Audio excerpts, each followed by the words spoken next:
Daniel Ortega es como ser humano un enigma. Un hombre comprometido, trabajador, con mística.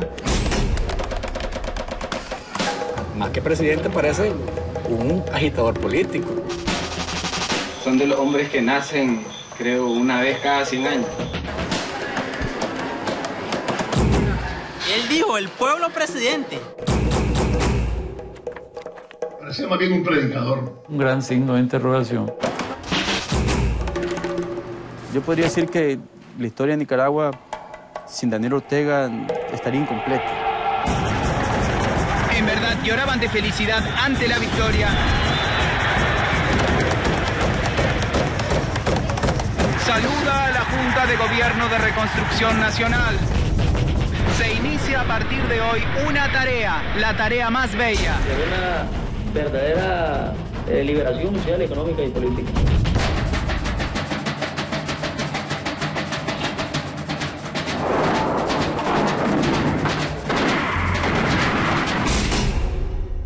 No puedo cambiar en cuanto a lo que son los principios. No puedo cambiar. Lo que tiene que cambiar es el mundo.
Daniel, hay que pensar que nosotros en el 2010, las primeras naciones que lograron la soberanía de la colonización española, empezamos a cumplir 200 años de independencia.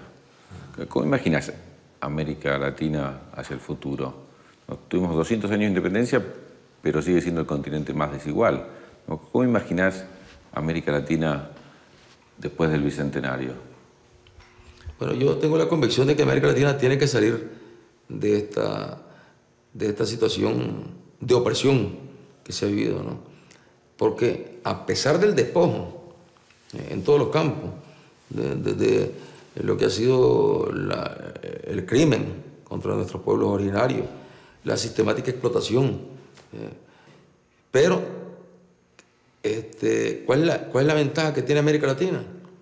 Que América Latina tiene un potencial, a pesar de todo ese despojo, a pesar de toda la depredación, a pesar de toda la explotación, América Latina tiene inmensos recursos naturales e inmensos recursos humanos. Tiene un capital humano enorme. ¿Y qué es lo que falta? Lo que falta es un modelo. Falta un modelo de integración, modelo de unidad, de comunidad, que nos permitan salir de esta postración y no esperar que nos vengan a sacar de la postración los libres mercados ni los tratados de libre comercio con Europa o con los Estados Unidos, sino que tenemos que implementar nosotros nuestros propios espacios en el campo económico, en el campo comercial, en todos los campos, y tenemos el potencial, que es lo más importante.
ya tenemos 29 años desde la Revolución Sandinista. ¿Qué recuerdo tenés del periodo de participación tuya en los combates, de participación tuya en la lucha contra Somoza? ¿Te imaginaste en algún momento que podías llegar a ser presidente de Nicaragua? Bueno, la verdad es que nosotros teníamos la convicción de que aquí iba a triunfar la revolución. Pero también teníamos la convicción de que íbamos a morir en el combate, que no íbamos a llegar a verla. Eso era. Mucho menos que mi imaginario, ¿eh?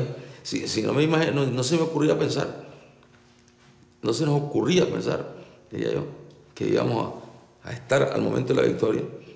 Mucho menos que se me ocurriera pensar que aquí íbamos a vivir toda esta larga etapa. Digamos, con esa mentalidad libramos la batalla. Todas estas armas que aquí se están viendo en esta vista son para Cristo, que es pobre, para darle ropa al que no tiene, para darle educación al que no tiene, para darle comida al que no tiene, para darle todo, pues, al que no tiene nada.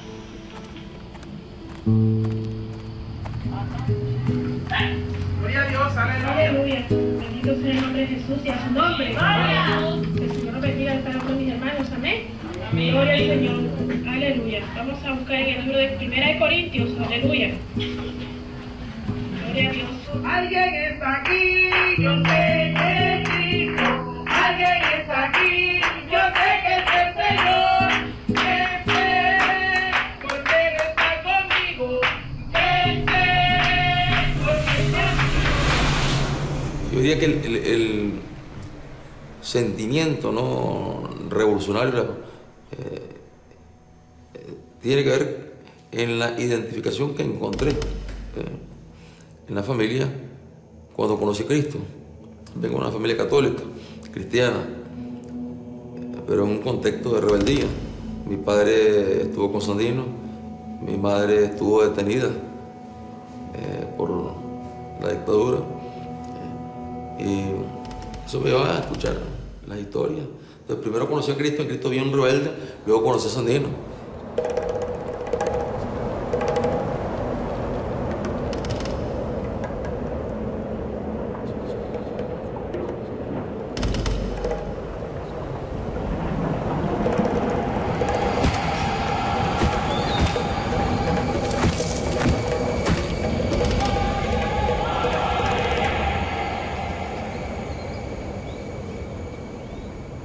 ¿Cuál fue tu primer acercamiento al pensamiento de Sandino?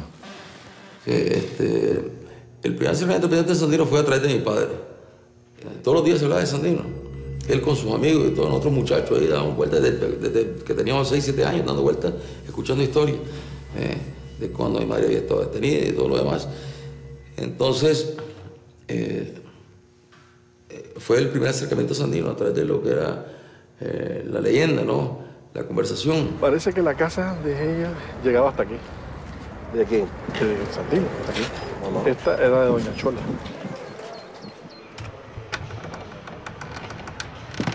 Nuestro abuelo, el general Augusto César Sandino, fue y es el más grande patriota que hemos tenido los nicaragüenses.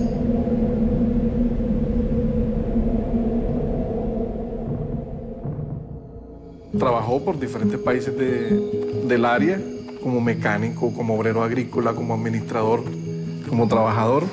Se fue percatando pues, de las injusticias. No estaba de acuerdo pues, con la ocupación de los Estados Unidos. Decidió pues, luchar con las armas en la mano.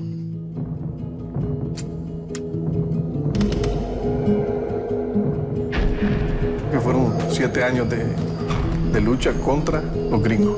Y logró derrotar al invasor. Lo expulsó en el año 1932.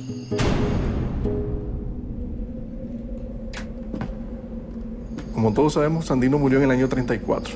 El criminal, el primer criminal, Anastasio Somoza García, lo asesina a él. Y al implantarse la dinastía de Somoza, que duró muchísimos años, sus hijos continuaron con la tiranía, como criminales, asesinando y matando al pueblo.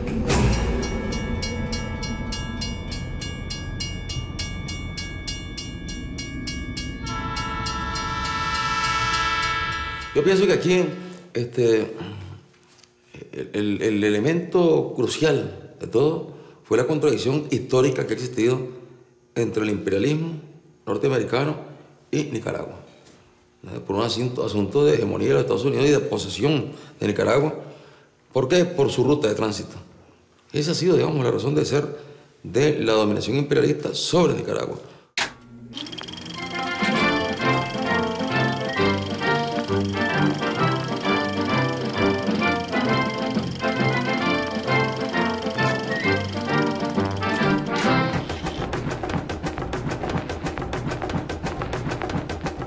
Una anécdota también con Somoza, con el dictador, ¿no? Porque mi padre estuvo con Sandino, guardaba cartas de Sandino, y en un momento determinado mi padre lo capturan. Lo capturan y lo meten en un grupo de prisioneros allá en las montañas de la Segovia, donde los iban matando uno a uno. Mi abuelo, el padre de mi padre, era liberal y director del Instituto de Granada. Y cuando mi abuelo se da cuenta, pues intercedió por él ante Somoza. Y ahí es donde finalmente a él lo llevan donde Somoza, lo traen de la montaña y lo llevan donde Somoza. Y Somoza lo recibe ahí en el despacho del Campo de Marte. Era jefe de la Guardia de Somoza. Lo reprende. Y le dice que de gracias, que su padre pues está vivo, le dice. Andate, le dice.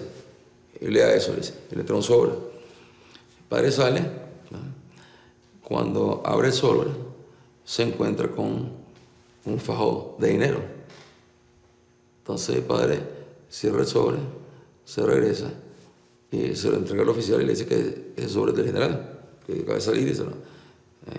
Entonces le puso una notita ahí y le regresaba él. Entonces después Somoza le manda un telegrama a mi padre que se lo guardaba, donde decía Daniel Ortega C. Coma mierda a Somoza. Juventud de Nicaragua, si anida en tu corazón ser soldado, alístate en la Guardia Nacional. En la época de Somoza sufrimos la dureza del régimen. Aquí venía una persona caminando en la calle y si venía un guardia caminando frente a él con disimulo, la persona se tenía que cruzar a la otra acera, porque si el guardia venía de mal humor le daba un colatazo y ni quien dijera nada.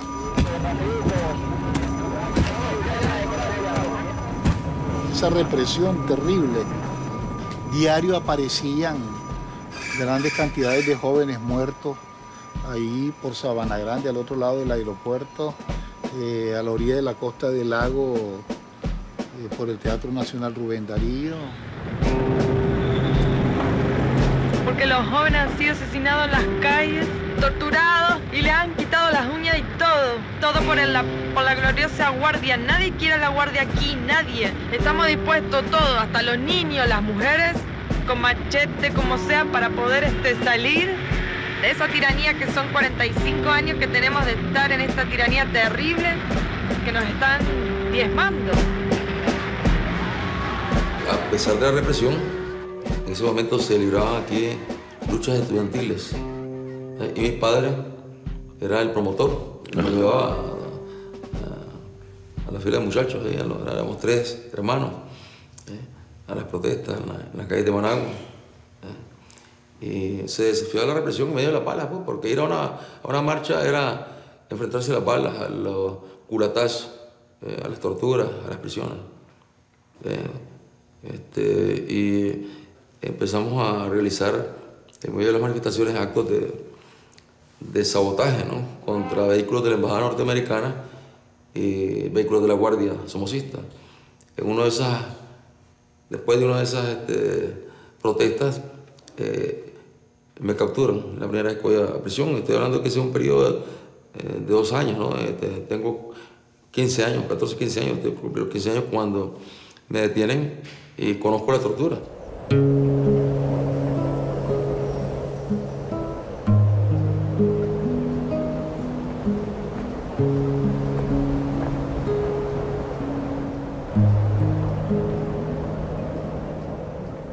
cuarto de tortura se encontraba en la casa presidencial, en los sótanos, a un lado. Ahí era el lugar donde se llevaba a los prisioneros políticos, y desde que uno iba subiendo ahí la loma, ya sabía pues que iba para la tortura. Eso era lo que se conocía. El que no había ido a prisionero sabía que cuando ya iba con esa ruta, iba a la tortura.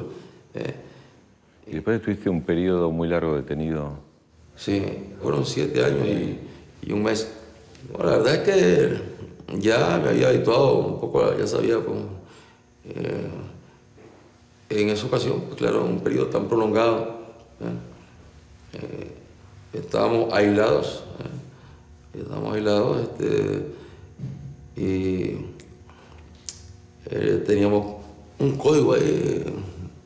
El jefe del penal era formado en España, en la época de Franco. Entonces, estábamos en una galería, digamos, para 120 prisioneros. Había 120 celdas, digamos. Ahí estábamos 7 prisioneros, todos separados, ¿no? Y lo que decía el cartelito ese era prohibido hablar, prohibido cantar, prohibido fumar, prohibido sentarse, que era la ordenanza durante el día. En la noche, pues, no se podían apagar las luces, tenía que estar la vigilancia ahí. Pasamos varios periodos ahí de enfrentamiento fuerte, ¿no? Porque nos cortaron el agua, entonces empezamos a tomar agua de los inodoros, ¿no?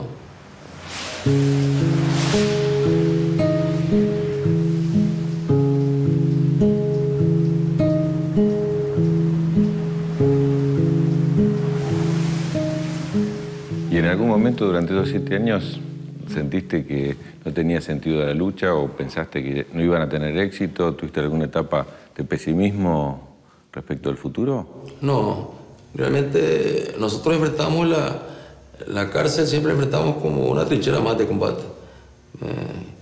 Una trinchera más de combate y nos forjaba, pues nos fortalecía, ¿no? Y era un desafío la cárcel. Y la seguridad es que teníamos que salir.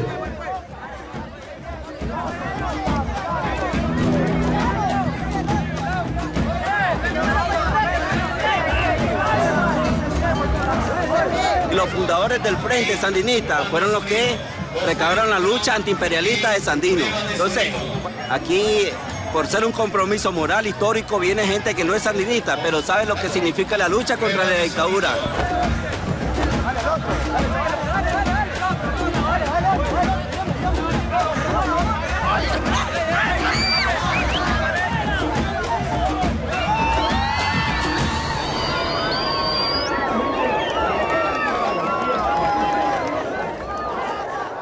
Luego se forma el Frente Sandinista, y ahí es cuando ya empieza mi militancia con el Frente, desde el movimiento estudiantil. El Frente Estudiantil Revolucionario organizamos, que era el brazo estudiantil del Frente Sandinista. Fui delegado por el movimiento estudiantil a participar en Cuba. Fue mi primera experiencia con la Revolución Cubana, que era realmente vivir pues esa experiencia con el pueblo de Cuba fue extraordinaria. Y compartir con compañeros revolucionarios latinoamericanos, de todos lados, ahí, en las escuelas. Fue una gran experiencia. Luego me quedé unos meses entrenando allá en Cuba. Ya regresé clandestino a Nicaragua.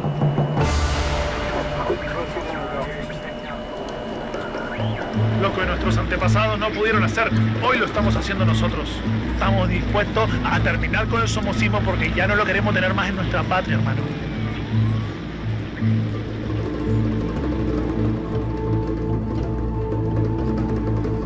Entonces, como estamos hablando de que vamos a tomar el poder, aquí vamos a tomar el poder, ahí sí, vamos a tomar el poder. Que si vamos a llegar vivos, no pensamos en eso, pero que sí que íbamos a votar a Somoza. Queremos derrotar al enemigo. ¡Que nos oiga Somoza Talpuque! ¡Que se estremezca Talpuque Somoza!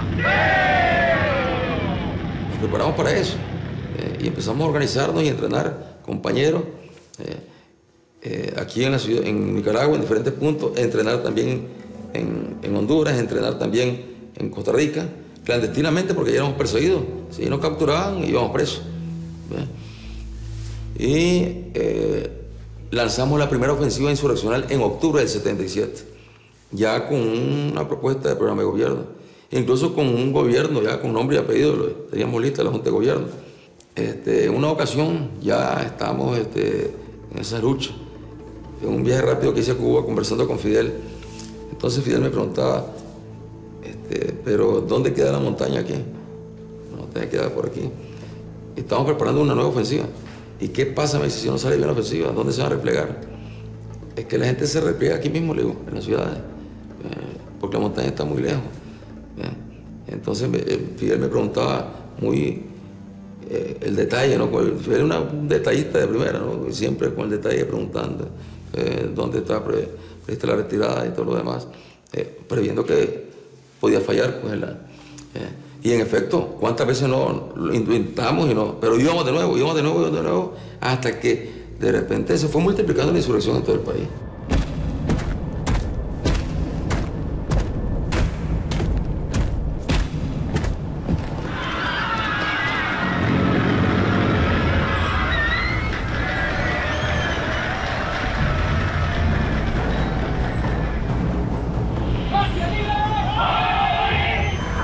Somoza se prepara con 15.000 guardias nacionales, una poderosa aviación y una meta: acabar con los comunistas, es decir, terminar con todo un pueblo que hoy inicia la lucha por su libertad. Realmente aquí no podemos hablar de que la guardia se acobardó. No. El ejército de Somoza es un ejército que se consideraba invencible, y eso explica la capacidad de resistencia que tuvo. Porque hubieron cercos impresionantes, la guardia cercada por semanas, pasando hambre y todo, pero ellos tenían la convicción de que iba a llegar el refuerzo y que iban a derrotar, pues, al frente. Y luego también estaba ya la sobrevivencia, ¿no? Si esto nos van a matar, el otro elemento que pesaba ahí en la forma en que ellos pelearon. De tal manera que aquí se decía primero cuando estábamos en la montaña, por ejemplo, en Pacasán, o cuando estaba la guerrilla en Haití, ¿qué decían? Yo conversaba en ocasiones aquí con colaboradores nuestros, campesinos, con los cuales vivíamos aquí en la clandestinidad, y les preguntaba, ¿y qué piensan ustedes del frente, de la guerrilla? Ay, se están acabando la guardia, decían, y esos van a bajar a liberarnos, decían. Y al contrario, la guardia nos está liquidando.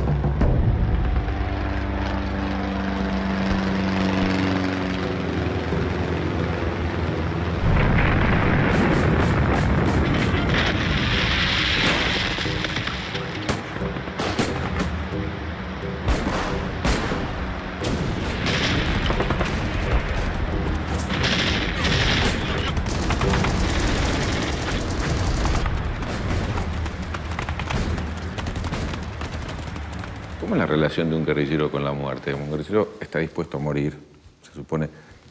¿Cómo es esa relación y cuál fue la situación más difícil que viviste durante tu etapa en el combate? Yo diría que el momento más duro es cuando cayeron los primeros compañeros. Los compañeros con los cuales venía yo compartiendo, pues, toda esta incorporación a la lucha. Entonces, yo diría que ese fue el golpe más duro, ¿no? Y luego lo que nos preguntábamos era cuándo le iba a tocar al otro. Pero estamos seguros, teníamos la convicción de que algún día tenía que dar la victoria. Es decir, uno como que se va preparando para enfrentar, pues, los mayores riesgos, incluyendo, pues, la muerte. Y un poco así, en broma, en serio, decíamos, bueno, vamos a ver cuándo te toca a vos. Porque, claro, continuamente caían compañeros.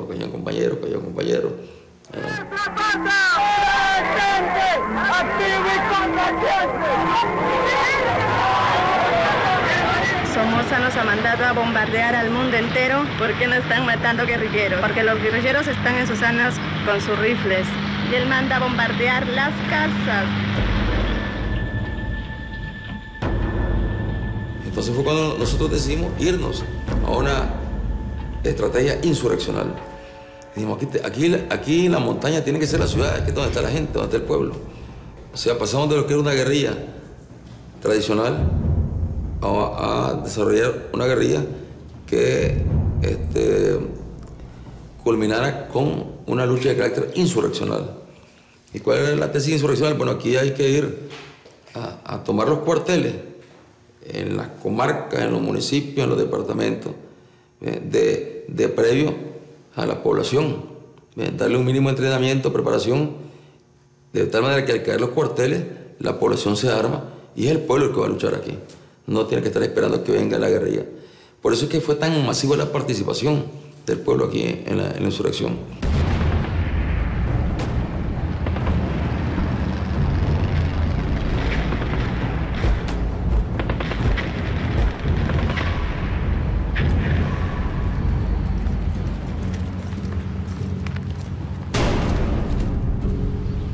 ¿Qué edad tienes? 14 años. ¿Y por qué luchas? Por la libertad del país. No temes a que te maten.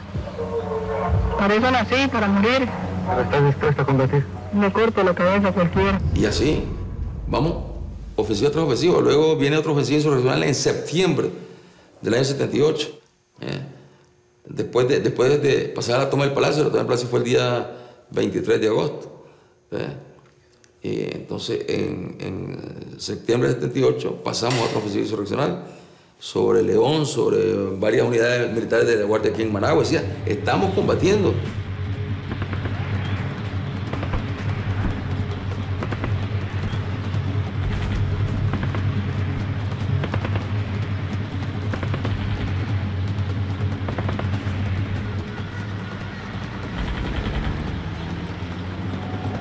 Y ahí se producen acciones donde la gente está viendo que es derrotable el poderío de Somoza.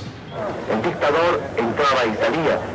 La pregunta era, ¿cuándo va a renunciar? Estoy renunciando, señora. La formación de una junta. El 17 de julio del 79, estábamos ahí en ese momento cuando sale la noticia que Somoza se va. Anastasio Somoza renunció, el rey ha muerto, 1979. Entonces salimos a la calle a celebrar la huida de Somoza. Soldados sandinistas provenientes de León continúan su arribo a las puertas de Managua. Los cantos y consignas ya se escuchan a lo lejos.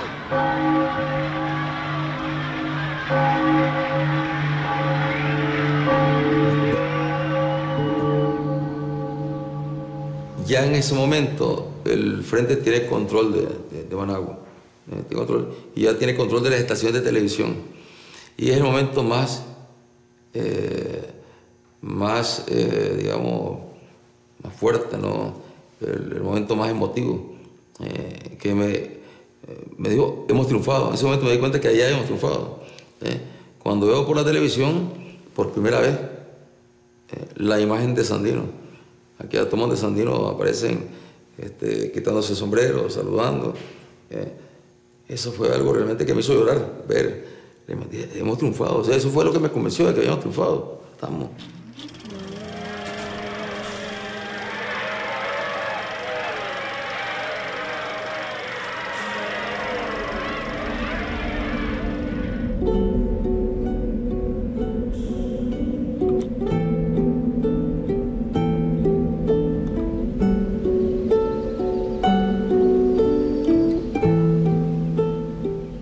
¿Y este programa que ustedes tenían se pudo cumplir? Sí, el poder militar fue radicado de raíz, se instauró un nuevo poder militar sobre la base revolucionaria, sobre la base popular.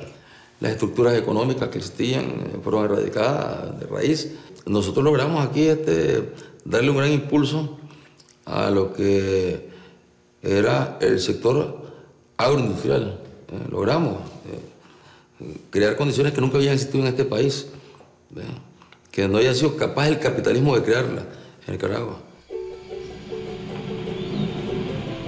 En esta reforma agraria, todo un plan de asentamientos y cooperativas campesinas que respondan directamente a la producción del Estado y toda esta cosa. Exactamente. Comenzar educando a nuestro campesinado. Comenzar a darle educación agrícola. ¿Y cómo lo vamos a hacer? Dilucidando el problema principal que tiene nuestro campesinado. El inmediato, la tenencia de la tierra. debían existir las más diversas formas de propiedad. No podía haber latifundio, que no podía haber tierras ociosas, empresas estatales, empresas privadas. Las áreas estratégicas de la economía tenían que estar en manos del Estado en cuanto a las empresas, los servicios básicos. Las mismas medidas económicas que nosotros planteamos en Nicaragua, las políticas para proteger a los productores nicaragüenses y todo lo demás, bueno, también beneficiaban a los productores de los países vecinos. Allá se iba el contrabando. La maquinaria que llegaba del campo socialista de Nicaragua a precio justo se iba también para Honduras, a la especulación, al libre mercado, y se iba para Costa Rica también. El combustible, todo, iba para otro lado también. La revolución también subsidiando a esos libre mercados vecinos. Entonces se hicieron transformaciones profundas, ¿no?, en el campo económico, en el campo de la propiedad, que fue lo que generó las enormes contradicciones.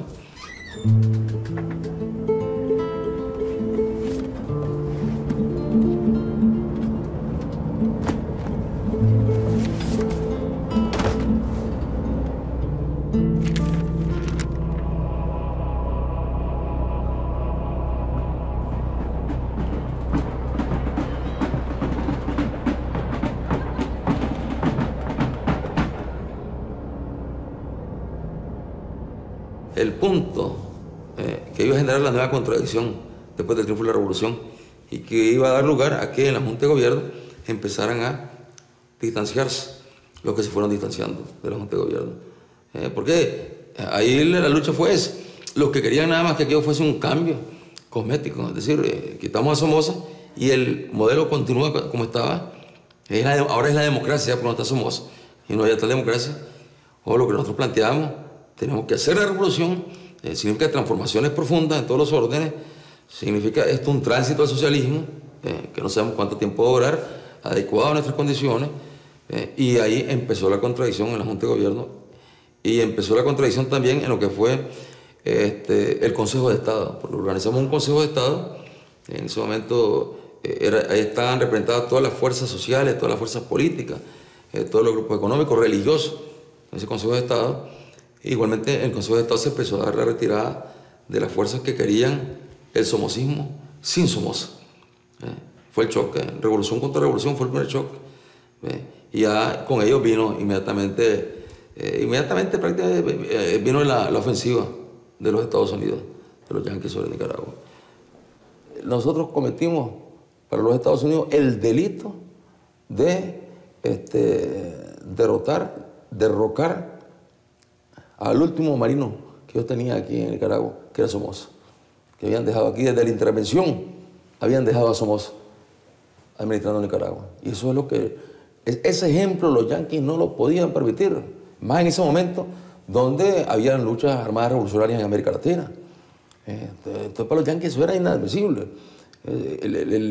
La amenaza de Nicaragua no era de orden militar para Estados Unidos, es ridículo, es absurdo, simplemente era el ejemplo, porque entonces moralizaba a los otros pueblos en lucha a que sí era posible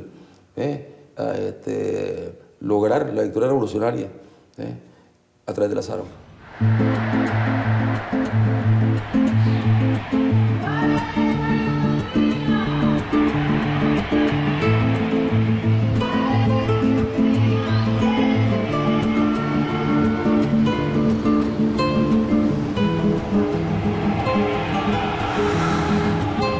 Conspiración comunista de Cuba con el comunismo para querer tener influencia en Nicaragua y después pasar a los demás países de Centroamérica. El gobierno de Estados Unidos ya se dio cuenta de eso y yo creo que ellos no van a querer tener otra Cuba en Centroamérica.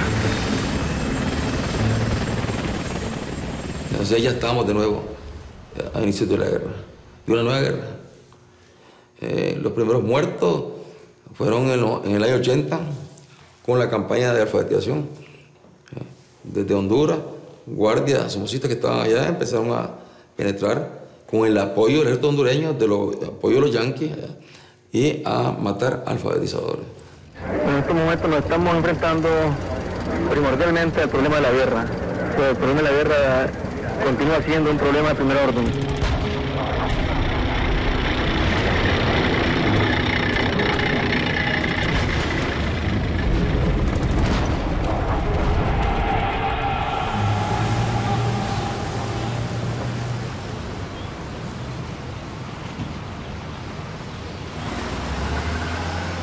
estos analistas norteamericanos que saben hacer números llegaban a afirmar que la cantidad de muertos, de bajas que había tenido el pueblo nicaragüense en ese periodo era mayor, de acuerdo con la población, al número de bajas y muertos que los Estados Unidos habían tenido desde la Segunda Guerra Mundial, pasando por la Guerra de Corea y la Guerra de Vietnam. Lo que nos puede dar una idea del impacto social que tenía. Ahora, desde la otra perspectiva, de perspectivas de izquierda tradicional, muchos criticaron la posibilidad de haber dado elecciones en aquel momento. Sabiendo aún que podían perder, ¿igualmente volverías a llamar a elecciones como ocurrió en el 90? O sea, nosotros ya habíamos establecido por norma constitucional que habrían elecciones en Nicaragua. Que esas elecciones serían cada 6 años. La primera elección había sido en el 84. La siguiente elección era en el 90, en el mes de noviembre del 90. Yo recuerdo en esa campaña del 89, cuando andaba en campaña, me encontraba con madres que se me acercaban, eran sandinistas. Me decían, tráigame a mi hijo del servicio, me decían. Ya tengo un hijo muerto. Otro me decía, ya tengo 2 hijos muertos y tengo 2 en el servicio, tráigamelo, me decían. O sea, ya era insostenible, humanamente era insostenible para el pueblo. O sea, el pueblo había dado mucho, más de lo que podía dar realmente. ¿Qué fueron esas elecciones? Fueron un referéndum realmente, entre la guerra y la paz. Nosotros que prometíamos la paz y la derecha que prometía la paz con el respaldo del presidente de los Estados Unidos, que es el que nos está haciendo la guerra. Entonces, lógicamente, el pueblo dijo, aquí aunque tengamos salud, aunque tengamos educación, aunque tengamos todo lo que tengamos en beneficios sociales, pues en primer lugar es la vida. Y mucha gente sandinista votó a favor del miedo. O sea, ya se impuso el miedo sobre una fortaleza que tuvo el pueblo extraordinaria realmente de resistir durante tantos años.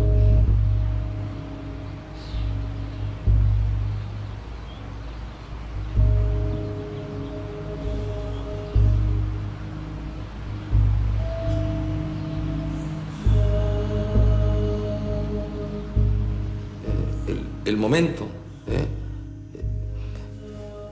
de la entrega del gobierno, un momento dramático cuando entregamos el gobierno, un momento dramático, y yo le hice un llamado al pueblo y le dije, ahora vamos a gobernar desde abajo, que significaba, aquí la revolución está viva y seguimos dando la batalla desde abajo, porque nosotros también podíamos haber dicho, no entregamos el gobierno, teníamos la fuerza para hacerlo, no entregamos el gobierno y no hubiera pasado nada. En cuanto a que aquí no decía levantar el pueblo porque digamos no entregamos el gobierno, nada. Aquí, después de la votación en Nicaragua, después del 25 de febrero, el día 26, Nicaragua parecía un sepulcro. Aquí no hubo celebración de la derecha, parecía un sepulcro el país. Entonces, pero no decidimos, mejor entreguemos. Tenemos que respetar la voluntad popular realmente. Pues ahí hubo una mayoría que decidió votar por esta gente, pues no queda más que respetar ese voto.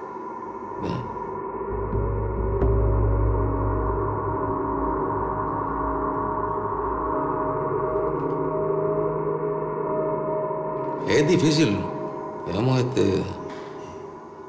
hacer autocrítica, no es fácil hacer autocrítica de una revolución, por el impulso, por la fuerza que tienen las revoluciones siempre. Tiene una fuerza de tal dimensión las revoluciones que, bueno, un poco retrotraerse y, bueno, ¿qué hubiera pasado si no hubiéramos hecho esto o lo otro? Si hubiéramos hecho... Podríamos hablar de errores, pero es que, ¿hasta dónde? No se puede hablar de un error cuando las condiciones son tan violentas, tan revueltas, y al fin de cuentas lo que está pesando es una decisión de defender un proceso. Claro que ahí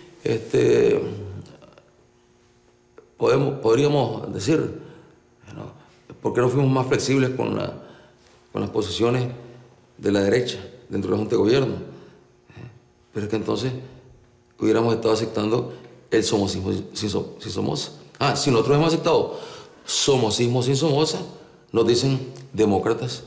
Inmediatamente nos jalaban los Estados Unidos. inmediatamente nos jalaban todas las derechas, inmediatamente nos jalaba el capital, inmediatamente nos jalaba la prensa de derecha. Pero es que no hay otro camino. Y la razón de ser de nuestra lucha era esa, provocar un cambio revolucionario.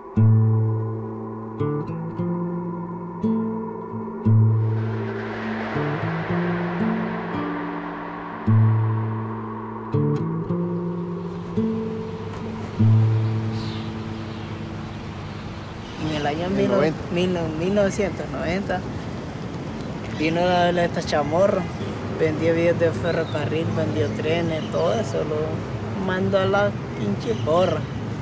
Ahí era una estación, aquí recta, aquí había otra. Y por la mayoría, todo esto que está aquí, la veleta de chamorro lo es barato todo.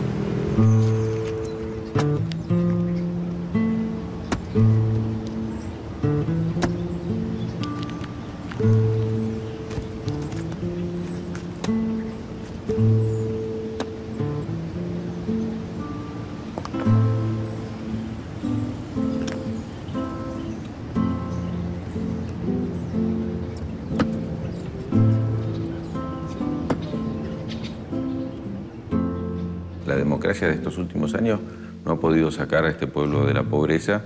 Digamos, ¿por qué este pueblo sigue confiando en la democracia después de todo lo que ocurrió? Yo diría que no es que el pueblo crea en la democracia hasta que nos quieran vender, porque el pueblo ha sentido, ha vivido lo que son los efectos de esta mal llamada democracia. Fueron 16 años donde el pueblo fue despojado de las conquistas que le dejó la revolución. El pueblo apostó por estos gobiernos durante todas estas elecciones simplemente por un instinto de sobrevivencia, porque al otro lado le decían, si gana el frente vuelve la guerra. Ese era el elemento que pesaba, porque en lo que era programática social, ninguno de estos gobiernos que pasaron podía atreverse a proponer más allá de lo que el frente había logrado avanzar. Entonces a ellos no les queda más que jugar con el miedo, con el terror a la población. Los antisandinistas, como en todas las campañas anteriores, intentaron revivir los fantasmas de la guerra. La primera opción, regresar al pasado, fueron crear la guerra para exiliar a cientos de miles de nicaragüenses. Los liberales han robado, han matado, han saqueado las instituciones del Estado, quebraron los bancos, que ni en guerra quebraron. Se fueron casi 500,000 de nicaragüenses al extranjero porque no daban trabajo. Y aquí están las consecuencias. Ahora en día estamos viendo que es un gran daño el que le hicieron al país de Nicaragua.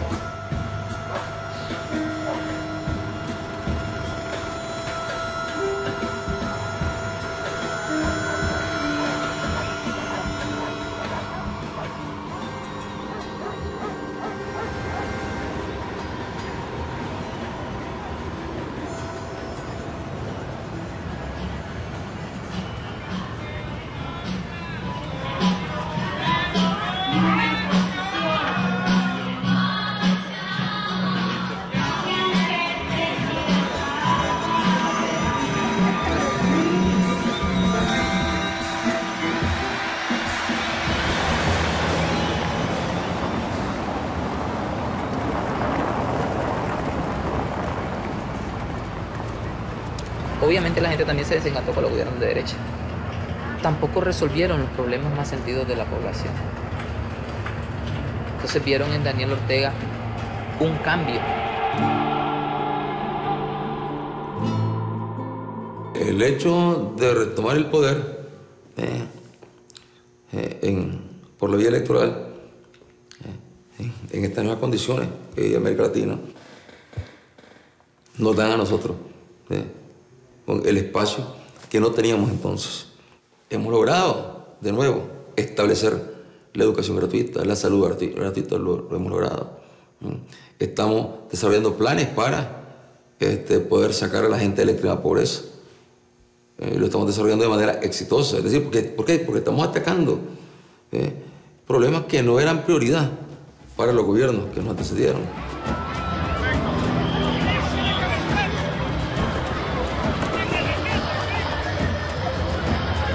Fui guerrillero y después miembro del Ejército Popular Sandinista.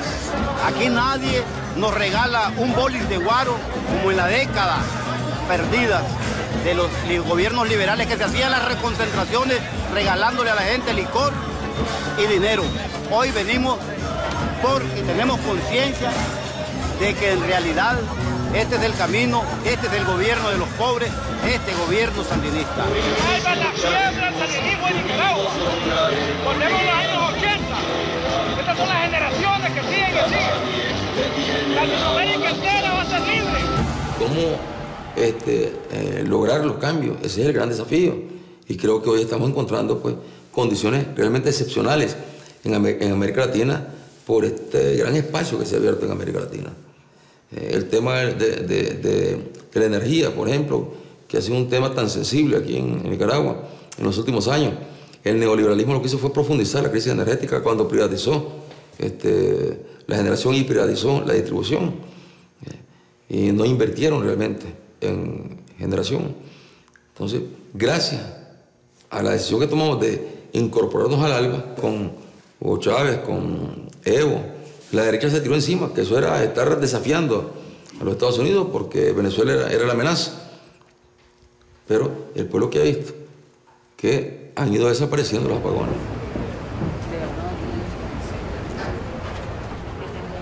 Wendy, te voy a pasarte una información sobre la reforma presupuestaria que envió el presidente. 89.1 millones de Córdoba van a ser para aumento salarial, para el Ministerio de Gobernación, específicamente para aumento salarial de la Policía Nacional. Para aumento salarial.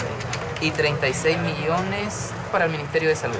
89 millones para el Ministerio de Educación, que es para los maestros. 36 millones para el Ministerio de Salud. Para aumento salarial. Para aumento salarial. Algunos temas, por ejemplo, que has tomado como prioritarios, el tema de la salud pública o la educación pública o el tema de hambre cero. ¿Las condiciones internacionales favorecen ese tipo de transformaciones?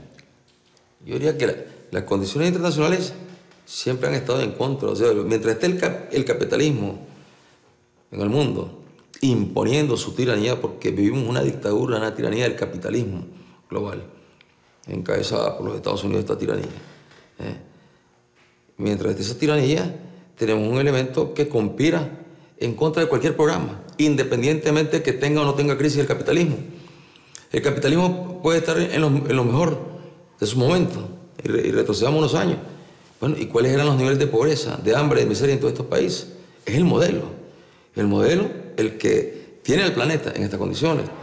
Si nosotros le sirviéramos a los oligarcas y los vendepatrias, todos los días nos alabarían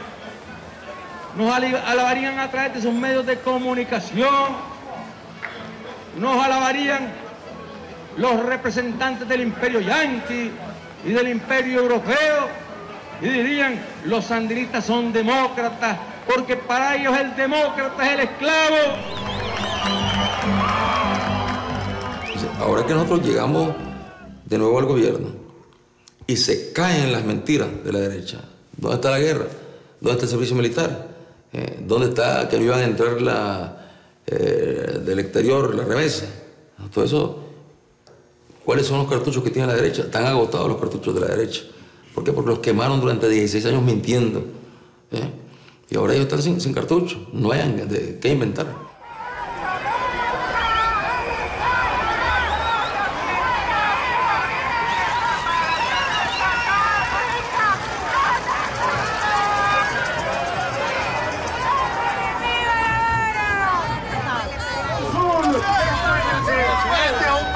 Ellos están demostrando incapacidad total para gobernar el país frente a los problemas que tiene Nicaragua. Y lo único que hacen es cerrar los espacios democráticos. Entonces se tienen que ir, simplemente. Si ellos cambiaron de rumbo, podrían gobernar el país con la ley y la Constitución.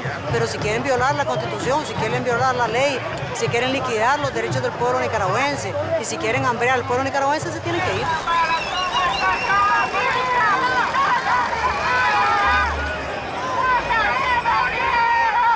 Bueno, en realidad lo que estamos es haciendo un cambio para que haya una democracia verdadera en Nicaragua, porque tenemos medio siglo de sueños para esta Nicaragua.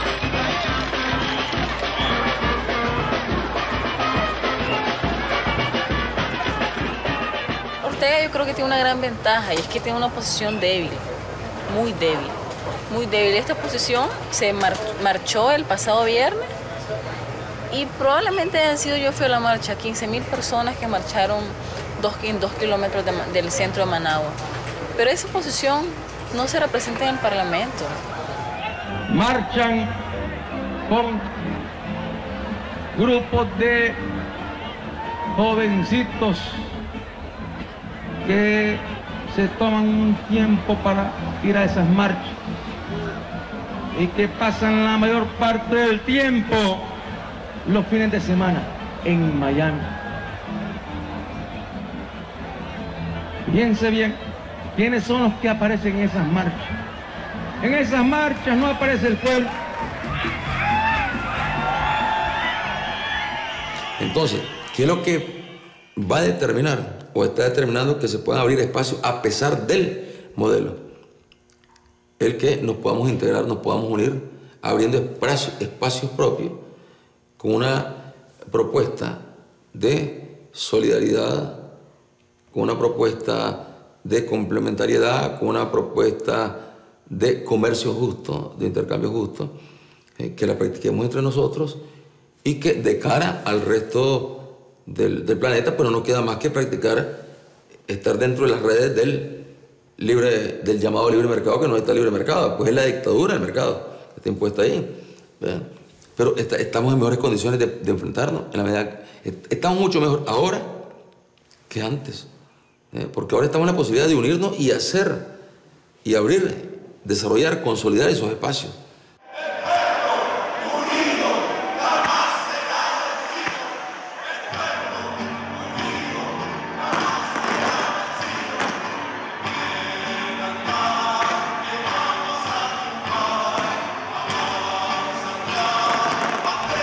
Nosotros queremos un camino pacífico para buscar la paz profunda, la justicia verdadera, la justicia, la igualdad, la felicidad de nuestro pueblo. No queremos guerra, no queremos más guerra, más desestabilizaciones. Lo único que nosotros le exigimos al próximo gobierno de los Estados Unidos es que respete la soberanía de los pueblos de América Latina, de Centroamérica, del Caribe, de Sudamérica. Nosotros somos libres, no somos lacayos de nadie.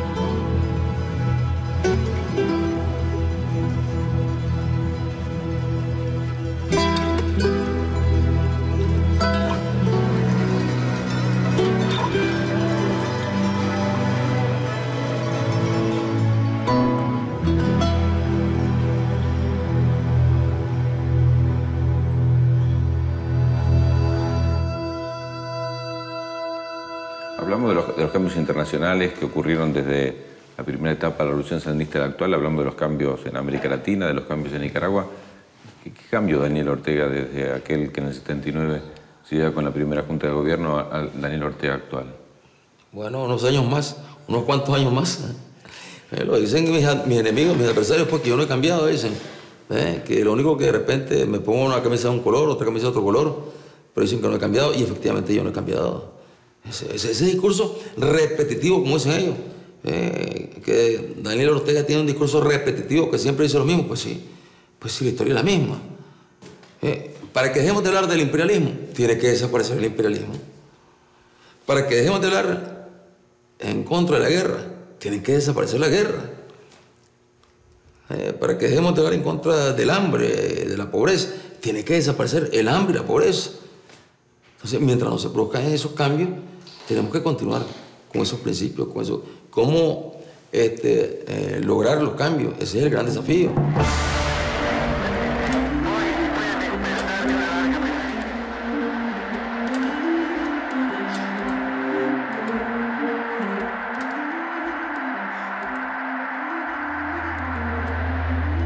Si no es Ortega, ¿quién puede gobernar? En este momento nadie. ¿Hasta qué punto el tiempo ha cambiado las cosas? Como te decía, es un gran signo de interrogación. Un hombre que busca consenso y que cumple las promesas. Radical en algunas posiciones. Discurso virulento contra todo aquel que cuestiona eso que hoy llamaban pueblo presidente. Pasó de ser un liderazgo a ser algo de carácter religioso. Mucha gente o lo odia o lo ama. Es difícil ser indiferente ante él. Están bonitas las tortillas, ¿verdad? Daniel Ortega es él.